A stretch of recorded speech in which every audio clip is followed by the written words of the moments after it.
I'm wearing a Christmas sweater, and it's almost halfway through January.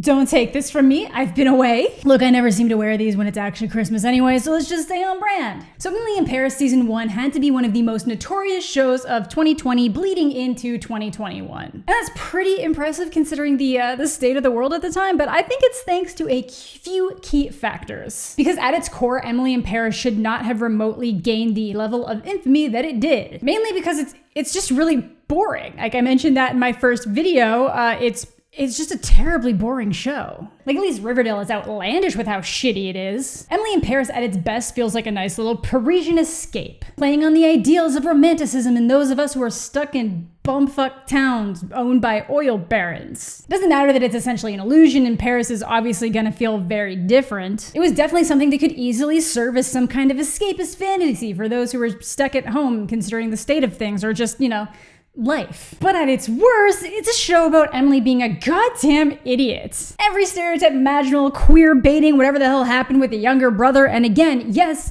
it's just painfully fucking boring. Like, if you're gonna do all of that other shit, at least be interesting. See, my escapist fantasy shows take me to a beach in the Orange County of California. It's the OC.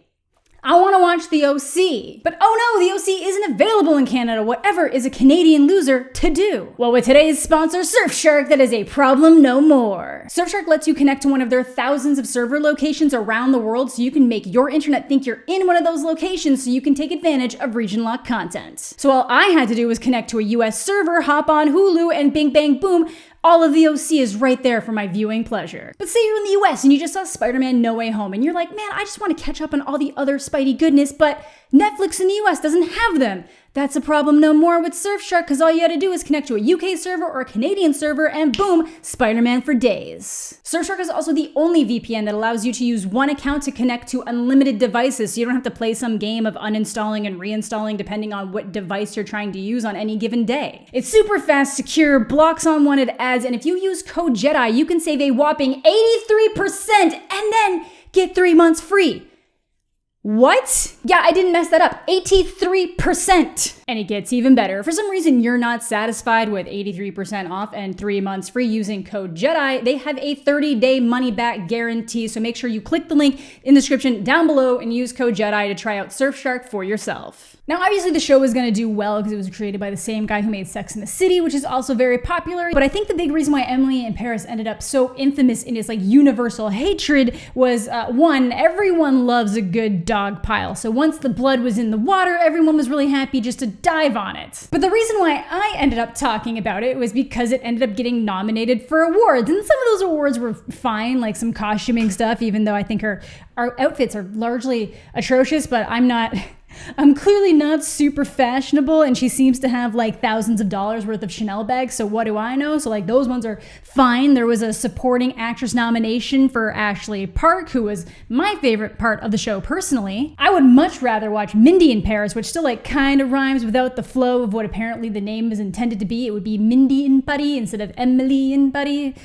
Still stupid, but it got nominated for 2 Golden Globes, Best Television Series, Musical or Comedy, and Best Actress in a TV musical or comedy. And look, I like Lily Collins, but this was not an awards-worthy role. And you could say, well, maybe there just weren't any better musical or comedy television series at the time. Things were a little bit weird, but we had What We Do in the Shadows right there. We had Feel Good right there. We had Barry right there. Maybe you could argue that a couple of those would be in different categories, but What We Do in the Shadows, that's a comedy. So many shows could have easily and deservedly taken that position on either of those categories. I could potentially let the actress nomination get out of the way, but the actual show itself, I don't know. I know the show got a ton of views, a lot of people really liked it, and the audience-based awards stuff was all fine and made sense, but bigger awards shows aren't really supposed to play into that kind of stuff. They're supposed to be better. Because even the people involved in the show were shocked that it got nominated, and they had to deal with the backlash of people being upset that it was nominated, so that's just stressful. However, it ended up being revealed that, and this is a pretty normal thing, but a lot of the people in charge of the nominations and the voters were flown out to Paris to visit the set, and they were put up in these super nice hotels, and everything was all included. So the nominations might have had a little bit more to do with Netflix putting in the cash to keep people cozy, but who am I to say? I outlined all that in my original video, so if you want a refresher, feel free to check that out. But if you want like very similar thoughts, like we had very similar thoughts, but from someone who was actually born in Paris, check out my pal Friendly Space Ninja's video on the subject. He also has a video out on the second season, obviously, but just to keep you guys posted, I also filmed an entire podcast with him and a couple other people like Bruno and Broey Deschanel. I was going to say Zoe, but it's Broey Deschanel. And that is kicking off January 9th, which has probably already occurred by the time this video went live because I'm bad at my job right now. Link down below. But that brings us to Emily in Paris season 2. And what will ultimately become my suggestion for what could have made this show better by completely derailing it and combining it with the other Netflix series, You, which I've also covered, and you can go check that on my channel too. Yeah, that's right. The show with the guy that stalks people into relationships and murders whoever gets in his way. That's perfect. But we'll get there. But this season is somehow even more boring than the first, like to the point that it had me thinking that the first season was more interesting than I imagined it or remembered it. But no, it sucks. It's trying to flesh out so many side character stories that it feels like the main storyline isn't being handled properly. And I don't give a shit about most of these people, or at least not to the extent that they're showing them to us. Like Sylvie's a badass until they ruin her a little bit towards the end, but I didn't need like this level of insight into her personal life. And again, I love Mindy, but pulling focus from Emily being dumb onto other people doesn't really change much of the central issues of the show, which again to me is just really fucking boring as it already is. Like I would much rather you work to make a storyline fit around Emily in a fun way than just start branching off and all these other people and their relationships. And yeah, they also abandon a plot point that's introduced early on for like a massive chunk of the entire season, and then introduce one of the more interesting conflicts of the show like literally right in the last couple episodes. And the conflict that they drop at the end should have been the main conflict of the entire season. Like it's such a good idea. It could have been fleshed out so much, and it's really dumb. You guys are working with like 10 episodes that are all basically under 30 minutes each. You didn't need a lot of ideas to build out this season. Why wouldn't you just take in that one really good one and ran with it? Emily also still wears a bunch of ugly clothes that I assume are actually quite fashionable, but I don't know about this one.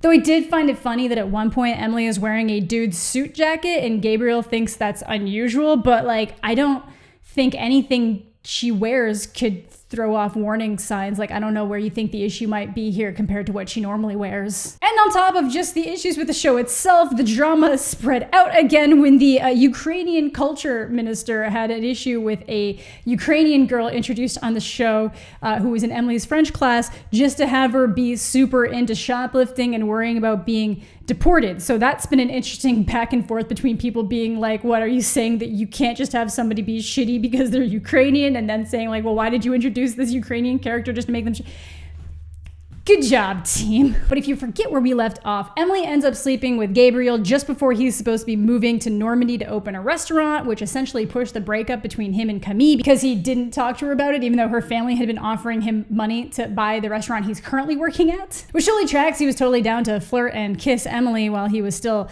in a relationship, so that whole thing was really just a ticking time bomb. Like at one point, the show literally threesome baited, and it's just, but then it turns out that Gabriel isn't moving. He wants to be with Emily, but she's working on a major campaign for Camille and her family, and obviously doesn't want her to find out, so that's where we are. But once again, friends, we must defeat the evil that is Emily on social media. She's apparently up to 27.4K followers the last time I noticed the number on screen on Instagram, so I am trailing by 200, so please feel free to follow me on Instagram at Amanda the Jedi. I get people to help weigh in on video ideas every now and again, and you can keep up with my dumb life, so let's defeat the evil. But even though Gabriel is staying and they hooked up, Emily decides that she's not going to pursue him, and she's going to try to get him and Camille back together, even though every indication of the last season really points to them not working out as a couple. And it seems to mainly be because she's just so guilty, because Camille has been nothing but a super kind, generous, if not slightly queer-baity angel to her the entire time, and also because she is working with Camille's family on this Champal, the sprayable champagne campaign. Sorry, Gabrielle, doesn't matter what you want. Emily is totally looking to play matchmaker with somebody that you seem to genuinely looking for any kind of out to escape. And even though Emily clearly wants Gabrielle, she is just going to ignore that and still go on her romantic getaway with Mathieu Cadeau, aka the nephew of one of their major clients with whom she has zero chemistry. Keeping it real close to the workplace here, you dumbass. The way she says Mathieu though, oh my god. Mathieu Cadeau. Mathieu. But obviously this dumb bitch decides to have a conversation about the hookup with Gabrielle on the phone while Mathieu is checking her suitcase, but she does it facing away from the train door, and obviously he walks in on it. Because again, obviously, you can't help the stupid. You can't help stupid. So he bails, but she still gets to take advantage of this fully paid, beautiful weekend away in Saint-Tropez. Living it up in the Villefranche. Which of course turns into a girls' weekend when Camille realizes she's been abandoned, so Emily scrambles to get Mindy there so that it's not as awkward. Speaking of Mindy though, her dream job isn't going so well. She has the coveted role of Madame Pipi, meaning that she gets bathroom tips. You're La Dame Pipi? I'm also La Dame Poo Poo. It comes with the territory. Otherwise, she's doing okay. Again, I still think the show would be more interesting if it was like framed around her. She's like the daughter of a billionaire that bombed out of a talent show, living in Paris, and finally has the courage to try music again. And Ashley Parks is really great. Like, not that I don't like Lily Collins, but the show makes me not like Lily Collins in this role. But Mindy's storyline was completely detached from Emily this season, to the point that I completely forgot that she was living in Emily's apartment until she's like hooking up with a dude in there. But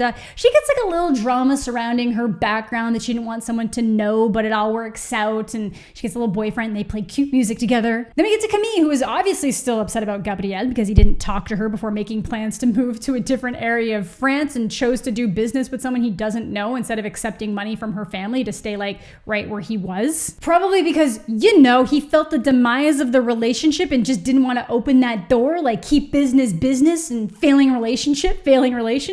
They can say it's pride that he didn't want to be indebted to her family, but like, I'm sure there's some other reasons. And at this point, Camille is actively trying to get over him too. There is only one way to get a guy out of your system. You have sex with another one. Exactly. Yeah. Oh no, I kind of jokingly gave that advice on an episode of the podcast that we'll be releasing eventually. Link down below. Okay, I'll end on a quick one. All right, cool. Okay. How does one get over their first love? Asking for a friend. That's the best. Yeah, that's Asking for a friend. friend. Straight up, just f***ing other bitches. I'm joking. Yo, I was gonna say that too as a joke. Yeah, Emily is still obsessively playing matchmaker, literally trying to thwart any attempts at Camille, like going for other guys. The guilt is making her do literally everything except the bare minimum of telling the truth. That she hooked up with Gabrielle before he was supposed to be leaving, and dude even said he was willing to do long distance for her. So like,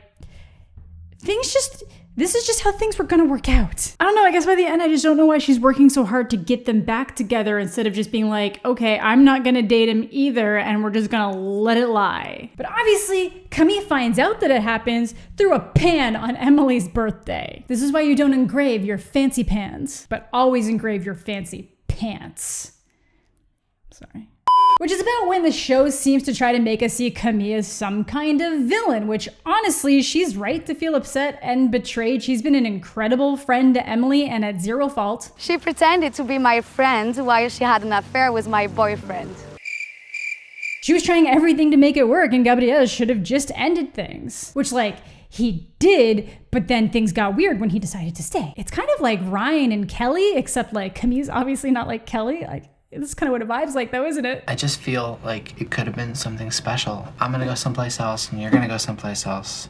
It just doesn't make sense. Like, Camille literally defended Emily to Mathieu for abandoning her on the train without realizing that, like, Emily sleeping with Gabrielle is the reason why he left her on a train. Like, it's totally fine that Emily fell for Gabrielle. Like, he kissed her back without telling her he had a girlfriend, and then that kind of weirdness continued throughout with, like, I think there was, like, a threesome bait at one point on top of the queer baiting. But she's being shitty now by not being honest and trying to maintain a personal and professional relationship with both of them. But instead of it turning into something where they can unify against this guy who's willing to juggle girls girls or Camille realizing that she's like too good for Gabrielle, they have it turned into this huge manipulation play where Camille's mom is telling her how to finesse Gabrielle back from Emily. Finalement, c'est pas très étonnant, elle est quand même venue au château. Elle s'est tapée ton frère de 17 ans. Hein. Therefore, coming across as this like manipulative bitch instead of being done with both of them. And I get it, it's like a drama, romance, travel show. Of course this shit's gonna happen. But the plan involves bringing Emily back on the Champard project, playing good friends, and then making a pact that neither of them will date Gabrielle. Which she's obviously gonna try and break, but I just don't understand why Gabrielle would even start going along with this because he literally just finally got out of a relationship. He clearly wasn't happy, and like, I don't know, everyone on the show is just so fucking stupid, but we'll get there. I can't believe the girl I stayed in Paris for doesn't want to be with me. So Emily's main work project for the first half of this show is wandering around to different restaurants asking about Champard, because the one thing restaurants want you to do is spray shitty fucking champagne that you can't drink all over the place. Like, she should be hitting up a bunch of nightclubs and party buses and just like event planners. But whatever, get drugged down the beach and have people assault you with a champagne bottle and then you're perfectly dry with perfect hair. Moments later, it's fine. Because people just want to pay to be sticky. Everybody loves that. Like, you know, when you go to a concert and people spill beer on you, isn't that just like the absolutely not the worst feeling in the world? Other than that, though, she does almost ruin the Pierre Cadeau contract, but not because she was sleeping around on his nephew, just because she was once again being rogue and pulled a faux pas on social media with one of his enemies. Shockingly, so many repeated storylines throughout this season. And of course, the show could not forget the brother fucker. I was just asking if you're the brother fucker. That's right, Emily is the brother fucker. Finalement, c'est pas très étonnant, elle est quand même venue au château. Elle s'est tapée ton frère de 17 ans. Hein. Do you prefer American men or French men? Apparently, I prefer young men. She didn't sleep with her brother, she slept with Camille's 17-year-old brother. Just for those who don't remember. Jesus Christ, this show.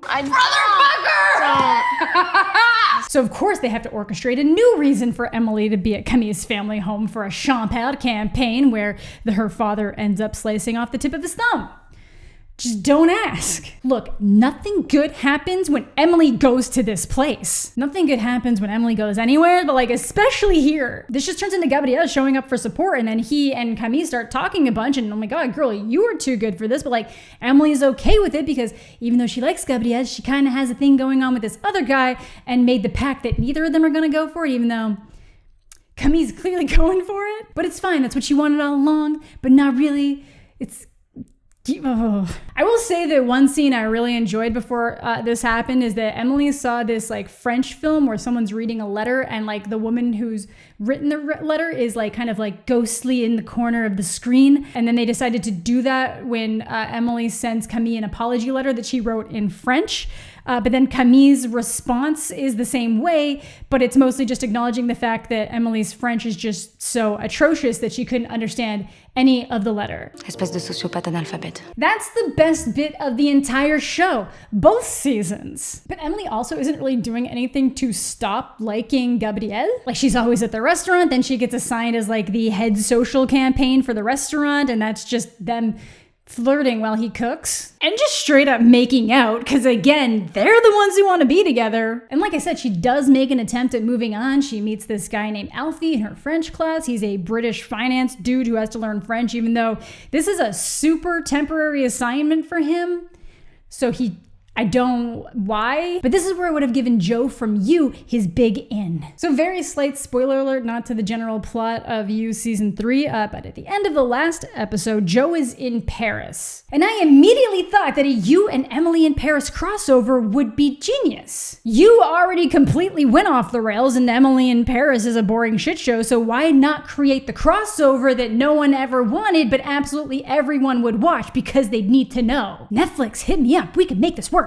Before I dive into that genius moneymaker idea, let's close this out. So Emily's boss, who was originally supposed to be doing what Emily is doing, but ended up getting pregnant, takes a very pregnant trip to Paris to check on the business and call out Sylvie for how she's running Savoir, which should have been the major conflict of the entire series on the professional side, but instead it just gets slammed into the last couple episodes and ends up making us feel like Sylvie is actually probably very bad at the financial aspect of her job. And considering it's a marketing marketing firm, the financial side of things is actually very important. So it turns into a situation where, yeah, Madeline doesn't know the politics of Savoie and how to run things properly, which is how she ruins the Cadeau contract. But if Sylvie is actually fucking up financially, Madeline's not wrong to show up to try to fix it. Especially since a lot of the discounts and rates staying the same for so long seem to be based on people Sylvie sleeps with. So honestly, I guess in the scheme of things, Emily is actually doing exactly what she should be doing to work at this firm. Sylvie is still a badass though.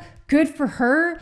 Just probably didn't need as much of her side stories. This ultimately leads to Sylvie leaving Savoie and taking all the employees with her and a bunch of their higher profile clients. Even though I'm sure there would have been some kind of like non-compete contract, but like we'll assume there isn't. Which is when Sylvie invites Emily to join her, which is a kind of dilemma, I guess. She can either move on with Sylvie and experience Paris and continue this life where she gets to live with her best friend and see how things are going with this guy who's like super into her, or like, I don't know, have more chances to make things work with Gabriel. Like if she sticks with Alfie, that's just a quick little 2-hour train ride back to London when he gets sent back. Like they could make it work, and like Paris, like that's so much more exciting than Chicago, because yeah, that's the alternative. She can go back to Chicago with Madeline, who just torpedoed an entire aspect of a company, and then there's nothing there in terms of romance, which I'm not even going to make fun of the show. People make huge life decisions based on like dating choices and prospects and who they want to be with. So like going back to nothing, or like juggling these two options over here. And like obviously she's not going back to Chicago because the show's called Emily in Paris, not Emily in Illinois. She'd do better in Illinois. So no shock, she decides to stay and move on to the new company with Sylvie. And Mindy obviously tells her that if she really loves Gabriel, now that she's making the decision to stay, she should tell him and ignore all that little no dating pact that she made with Camille. Because again, Camille's clearly not following it. Which she does, and of course, not only are Gabriel and Camille back together, but he asked her to move in with him? Trash man.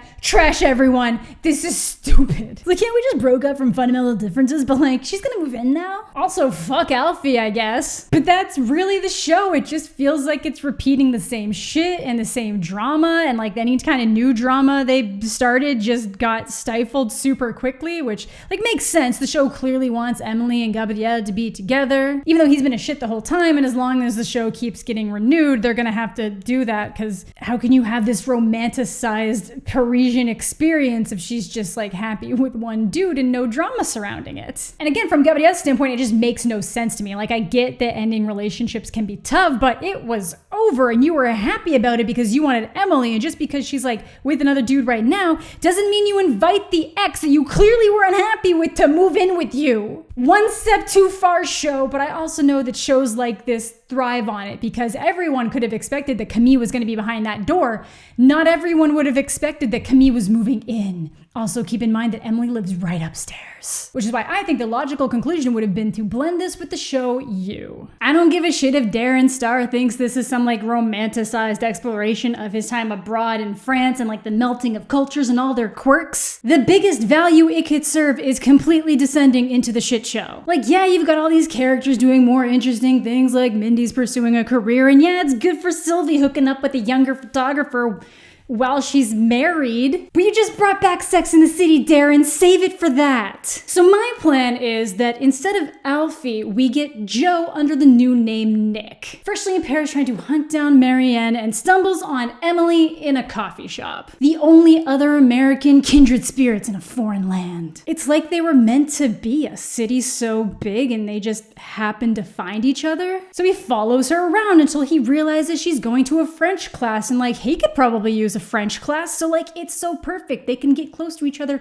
so naturally. So he starts doing his thing, internet stalking her, which is perfect because she has a massive online presence. Realizes she seems to be dating someone based on this weekend getaway, but can tell she like really doesn't like the dude, especially when the dude abandons her on the train. So, oh my god, he knows he's in. But of course, he'll quickly start to realize that she's spending all this time around a chef who also just happens to live in the same building she does. And it'll quickly fall apart in the ways it always does. At first, he's gonna be like, hey, it looks like she's trying to hook him up with this girl, but he seems super into her, so of course he's going to fixate on Gabriel, and he's probably gonna end up dead, and by the end of it, Emily's probably gonna end up in a canal. But you know, like, we could have a lot of fun with this up until that point. I made the lighting so dark and sinister just for me to be shit posting. No, I'm not shit posting.